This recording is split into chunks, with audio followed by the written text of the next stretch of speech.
Vocês devem ter visto aí um monte de notícias que apareceram ultimamente falando do furacão Ian, que passou recentemente ali na Flórida, muito pertinho de Orlando. E aí talvez vocês tenham se questionado ou tenham ouvido alguém comentar que setembro não é um mês bom para viajar para Orlando por causa dos furacões. Mas será que isso é verdade? Será que é só setembro realmente que é perigoso? O que vocês precisam saber se vocês estiverem lá em Orlando e acontecer essa notícia de que tá vindo um furacão? Fica aqui comigo nesse vídeo que eu vou falar tudo para vocês sobre o mês de setembro em Orlando e sobre os furacões.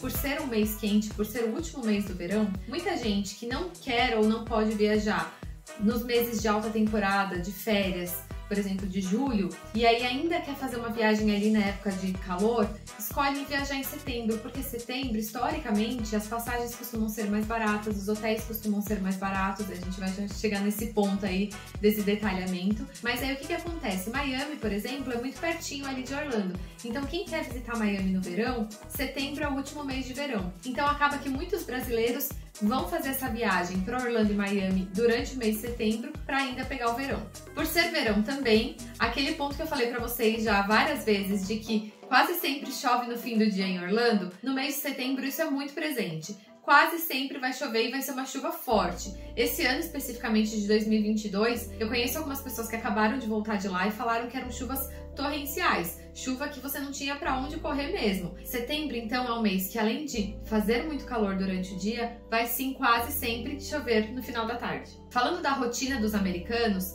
por que setembro costuma ser um mês de baixa procura, de baixa lotação quando eu tô olhando para os parques? Eles acabaram de sair das férias escolares. Então, quem tinha que ir nos parques, quem tinha que gastar dinheiro com isso, provavelmente já gastou. Além disso, setembro só tem um feriado, que é o Dia do Trabalho, que é no comecinho do mês. Então ele não é um mês com muitos feriados em que os americanos aproveitam para visitar os parques. Então setembro ele é um mês meio parado ali. Setembro também é interessante porque ele é um mês que ele tá antes do Halloween, que geralmente tem muita celebração. Apesar dos parques já começarem as celebrações de Halloween em setembro, a gente sabe que o forte da comemoração é em outubro. Então setembro a gente fala que ele tá ali num limbo entre a lotação que acabou de acontecer de férias escolares e o burburinho que vai começar de outubro pra frente do fim do ano, que já emenda aí com o Natal. Então setembro ele é um mês que fica isolado e por isso tende a ser mais barato. Então falando aqui que setembro é um mês que tá mais isolado, que os americanos têm menor procura, quando eu olho para a lei da oferta e da demanda, o que acontece?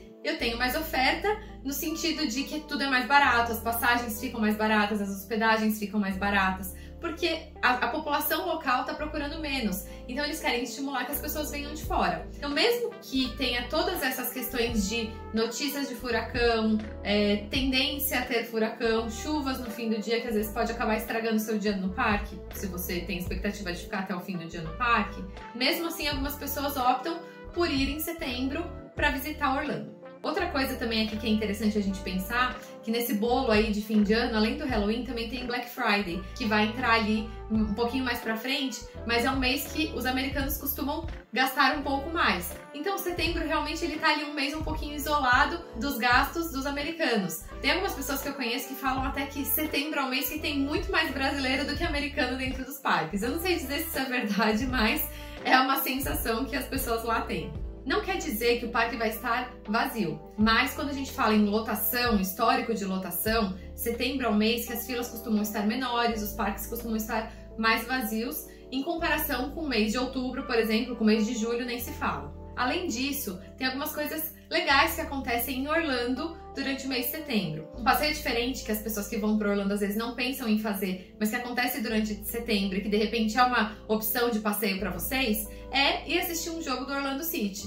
Esses jogos costumam acontecer durante o mês de setembro, então essa é uma das coisas bacanas que acontecem durante o mês de setembro. Outra coisa super bacana que acontece durante setembro é o Festival Food and Wine, que acontece no Epcot. Eu já falei desse festival aqui em um dos vídeos, que é um festival que você vai pelo preço do ingresso regular, que você já pagaria para acessar o Epcot. Você vai poder ver alguns shows que acontecem lá, você vai poder provar comidas de vários países que normalmente não estariam presentes ali no Epcot. Esse ano, por exemplo, tá tendo uma barraquinha do Brasil. É um festival que é muito bacana que acontece no Epcot justamente durante esse mês de setembro. Uma particularidade aqui também para quem tem interesse em fazer compras, se você for em setembro, provavelmente os outlets já vão estar começando a liquidar as roupas do verão americano. E aí você vai comprar as roupas do verão americano para usar no verão brasileiro. Então é uma troca de estação aí que para eles vão estar na promoção e pra gente vai ser super interessante. E também pensando em festas de Halloween, apesar do Halloween começar oficialmente em outubro, a maioria dos parques já começa com algumas datas de festas no mês de setembro. Então se você estiver indo em setembro, mais pro fim de setembro, provavelmente você vai ter oportunidade aí de pegar alguma festa de Halloween na Disney, na Universal ou nos outros parques de Orlando. Gente, super importante aqui, hein? Se você já assistiu meu vídeo de Halloween, você sabe que mesmo que você não queira visitar as festas de Halloween, você tem que saber sim qual é a programação, porque isso vai impactar o seu dia de parque, porque os parques fecham em horários diferentes quando tem Halloween, a programação muda totalmente. Então se você ainda não se inscreveu no meu canal, se inscreve no canal, porque todas essas dicas eu sempre deixo aqui nos vídeos. E se você não assistiu o vídeo do Halloween, eu vou deixar o link aqui para que você possa assistir e entender certinho como que funcionam as festas de Halloween. Tá bom, menina, então você já falou bastante como que é setembro em Orlando. O que eu faço? Eu vou em setembro ou não vou em setembro? Isso é muito pessoal. Eu vou falar que eu, Melina, se eu tiver a oportunidade de escolher a data de viagem, eu prefiro não ir em setembro. Porque eu gosto de ter o parque com menos chuva, eu prefiro não ir numa época que seja tão calor, eu tenho 2 filhos pequenos, é muito calor pra gente, a gente tá acostumado com calor, mas não calor o dia inteiro assim, é muito puxado. Então eu, Melina, prefiro não ir em setembro. Eu acho que sempre que você tiver a oportunidade de viajar para Orlando, vai ser uma boa oportunidade, você só tem que alinhar a sua expectativa. Ou seja, saiba que existe o risco de chover no fim do dia, saiba que pode sim, em algum momento, ter algum risco de furacão, e aí eu já vou falar um pouquinho disso mais pra frente, mas saiba certinho como que é o mês de setembro e tudo que pode impactar na sua viagem, e aí com a sua expectativa alinhada pode ser uma baita oportunidade, porque se você pegar uma promoção, se você pegar uma passagem aérea legal, uma hospedagem legal, pode ser uma viagem que vai ser incrível e você ainda vai economizar pra caramba. Então eu não digo corte em setembro da sua programação, muito pelo contrário, tem muita gente que eu conheço que inclusive gosta de ir em setembro justamente para gastar o mínimo possível. Vamos falar então do furacão. De fato aconteceu o furacão, ele não chegou em Orlando como um furacão, mas ele entrou em Tampa, por exemplo, que é o parque que vocês devem saber que tem o Busch Gardens. Se não, assiste o vídeo aqui que eu falei já sobre o Busch Gardens, sobre os parques do complexo do Busch Gardens, que vocês vão entender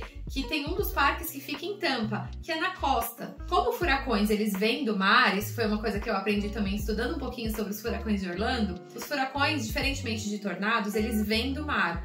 Então ele chega na costa muito forte. Se você estiver pretendendo se hospedar em cidades que ficam na costa, esse risco vai ser maior? Sim, vai ser maior. Se você estiver hospedado em Orlando, provavelmente você vai estar um pouco mais protegido dos impactos do furacão. Isso quer dizer que você está livre de qualquer impacto? Não.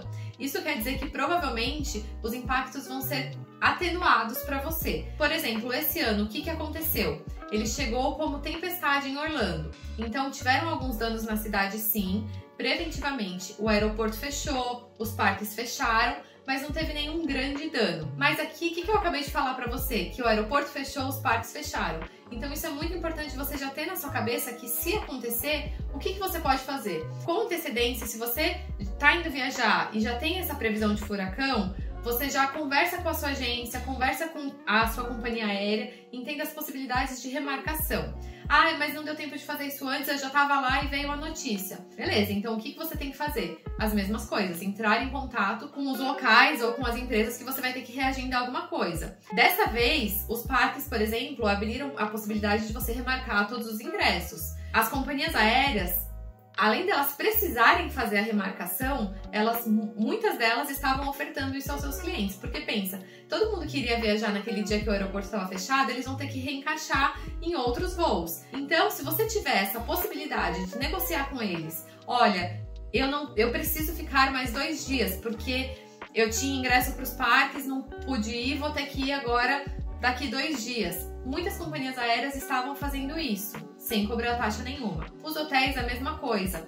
Além disso, os hotéis, eles dão todo o suporte e os hotéis estão preparados para isso. Uma dica que eu acho que é bem bacana é que se você tiver em alguma casa, algum lugar sem muita estrutura e você tiver a oportunidade de nas noites, nos dias específicos que o furacão estiver passando no local onde você está, se você tiver a oportunidade de ir para um hotel mais estruturado, é melhor porque se você, por exemplo, tiver que sair, atravessar a rua para comprar alguma coisa, você já pode ficar impossibilitado de fazer isso. Então, se dentro do seu hotel você tiver uma opção de lojinhas, se você tiver no seu hotel, por exemplo, uma área de videogames, que geralmente alguns hotéis têm, e você pode deixar sua criança lá passando um pouco tempo para também não ficar tão preocupado. Se toda a estrutura que você precisa de um restaurante você tiver dentro do seu hotel, isso vai te ajudar. Essa é uma das dicas que eu posso dar para vocês.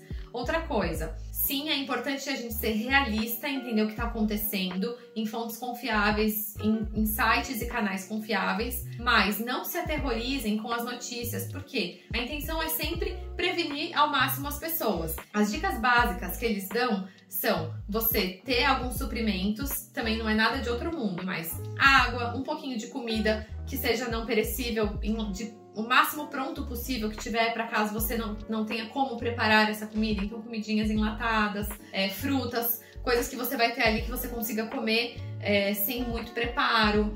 Papel higiênico, todo mundo sempre acha estranho isso, né? Mas papel higiênico sempre acaba os estoques nos mercados. 2 dicas que eu vi muito interessantes que eu queria compartilhar com vocês aqui. Deixar todos os aparelhos eletrônicos que você puder carregados. Se você tiver powerbank, carrega o seu powerbank para você usar ele nos seus aparelhos eletrônicos, porque às vezes o que acontece é que as redes elétricas elas ficam desativadas. Então já deixa tudo carregado. Outra coisa, se no hotel que você tiver, se na casa que você tiver risco de ficar sem água e tiver banheira, deixa a banheira cheia de água. Assim você garante um suprimentozinho de água ali aonde você estiver. Então são dicas que são de como você se prevenir e minimizar os impactos. Outra coisa super importante, eles falam para você sempre ficar num cômodo que tenha o mínimo de janela possível, ou se puder não ter janela, porque se voar alguma coisa e bater na janela, evita disso entrar e machucar alguém que esteja dentro desse cômodo. Então essas são dicas que as pessoas que moram lá passam, mas todo mundo que eu conheço de lá fala, não se desespera, porque Orlando especificamente é uma cidade que fica muito central, muito mais longe da costa e muito estruturada para receber esse tipo de evento climático. Então essas são as dicas que eu queria passar para vocês, para que vocês não cortem setembro totalmente aí da programação de vocês, principalmente se essa for a única opção que vocês tiverem de data para viajar. Não percam a oportunidade de conhecer Orlando, por ser um mês que historicamente tem furacão. Lembrando que assim, a época de furacão, não é só setembro. É porque os últimos furacões que aconteceram em Orlando aconteceram no mês de setembro. Mas a época começa um pouquinho antes e vai um pouquinho depois. Então também, se fosse assim, a gente cortaria vários meses aí de visita para Orlando ou para os Estados Unidos. Então espero que vocês tenham gostado dessas dicas. Se vocês ficaram com alguma dúvida, me deixa aqui nos comentários. Eu vou responder com todo prazer para vocês. Se vocês gostaram desse vídeo, não esquece de dar o seu like e se inscreve no canal, que isso é super importante para o nosso canal crescer e chegar para mais pessoas. Até a próxima!